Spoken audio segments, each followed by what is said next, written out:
welcome everybody.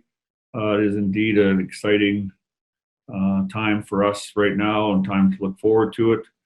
We're really glad to welcome Connor and his family to our organization. The world today is just not allowing them to get here, and that is a little bit frustrating for everybody, but clearly this is a great way to do it.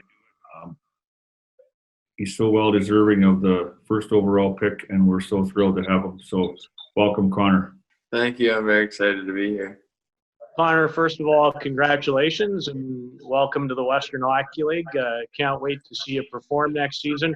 John, this has been a massive decision for the league. This is, something I know you as a group of people don't take lightly. And I just want to ask you as much about Connor and his outstanding playing ability. A lot of this must have to do with just him as a person, his maturity level to allow him to compete against 20 and under people as early as next season. Well, for sure. I mean, this was a process that really had nothing to do with the Western Hockey League and all to do with Hockey Canada. So they did many things, interviewing Connor and et cetera, and obviously watching him play. For me and for us as an organization, specifically probably Dale McMullen and myself, Connor is extremely mature. He's got a great family background. He's loves hockey as we all do, but he puts everything into it. As far as his training and so forth, since he started playing. So he's so bought in, and I think that's a sign of maturity, and he knows where he wants to go with it. John, if I can just follow up, what do you like best about his overall skill set? Well, there's nothing I don't like, that's for sure. You talk about a hockey player, you talk about different things like hockey sense and skating ability and, competitiveness, things that are important to all of us. But if I was to pick a skill set, it's pretty obvious when you see him play. Like, he shoots the puck like no other 14-year-old does, I'm sure, in the world. And so, his shot is a big part of the reason why he scores, but he needs teammates to play with him and teammates to, score goals themselves. So it's a combination of those offensive things, but he can really shoot the puck, clearly. John, going back to when you were awarded the first overall pick, you didn't waste any time letting us know that this was the guy that you were going to draft, and now here presented with the opportunity to sign him before you even call his name. You didn't have to do those things, but why did you, and what does it say about this young guy that you did those things? Well, clearly we think a lot of him. Clearly he was the number one pick in our eyes and mind.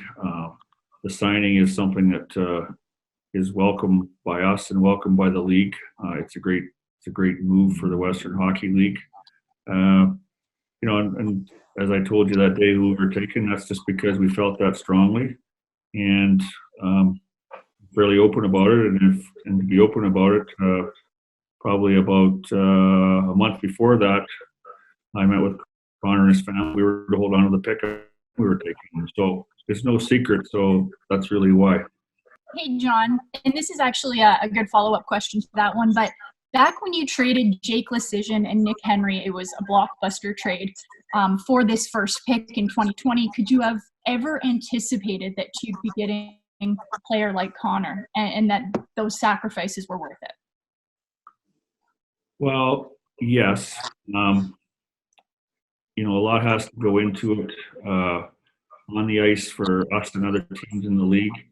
But even back then, 16, 17 months before the draft, there was 3 or 4 names being bandied that were, maybe exceptional players or may apply or were very, very good or were going to play above their age group, etc. So that gets your attention. 2 of them happen to reside in Saskatchewan, so it was pretty easy to see them once in a while. And Connor, I met his dad at the Pat Quinn tournament around Christmas time that year. And I actually told him why. I was watching that game that early, just in case. So We were aware of, just like we're aware now of the 06s, our scouting staff is, we were aware of the top 05 players, and that it was something that was a possibility for us. And then my other question, John, is you have 2 more picks in the second round, and I think it's 3 in the fourth round. Do you think this draft has a lot of depth that you could add to your team? Yeah, I think it's viewed as a very solid draft, pretty good at the top end, and solid throughout. So we're confident that we'll acquire some very good players. They won't all be players for the Pats probably in the end, but they're going to be pretty talented, and they'll be able to support Connor later in his career and early in theirs. Yeah, this one's for John. Obviously, there's a lot of excitement in Regina surrounding this pick. A lot of people are excited, hockey fans. In your time as a coach and GM professionally and in the juniors, have you ever had a prospect with this much excitement surrounding him?